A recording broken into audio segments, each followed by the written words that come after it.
Welcome to వీప్యాట్. దేశంలోని Lucknow, Jaipur, indoor, Visakhapatnam వంటి tyre 2 నగరాల్లో రియల్ ఎస్టేట్ రంగం వేగంగా విస్తరిస్తోంది.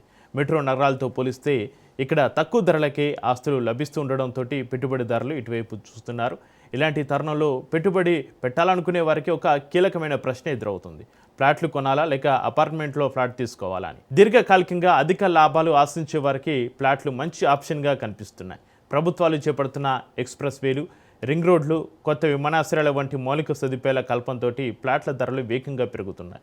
కొన్ని ప్రాంతాల్లో కేవలం 2 నుంచి 4 ఏళ్లలో 25% నుంచి 100% వరకు ధరలు పెరిగే అవకాశం ఉందని మార్కెట్ వర్గాలు అంచనా వేస్తున్నాయి. తమకు నచ్చినట్టుగా ఇల్లు కట్టుకునే స్వేచ్ఛ ఉండడం కూడా ఫ్లాట్ల వైపు ఆకర్షిస్తుంది. ఇక మరోవైపు వెంటనే ఇంట్లోకి మారాలనుకునే వారికి, అద్దె ఆదాయం ఆశించే వారికి అపార్ట్మెంట్లు సరైనవిగా నిలుస్తున్నాయి. ఉద్యోగాలు చేసేవారు, చిన్న కుటుంబాలు ఈ ఆప్షన్ను ఎక్కువగా ఎంచుకుంటున్నాయి. క్లబ్ హౌస్, సెక్యూరిటీ, పార్కులు వంటి సౌకర్యాలు అదనపు ఆకర్షణగా నిలుస్తున్నాయి. నిర్వహణ కూడా సులువుగా ఉండడం, త్వరగా అద్దెకు ఇవ్వగలగడం వంటి అపార్ట్మెంట్లకు ఉన్న సానుకూల అంశాలు.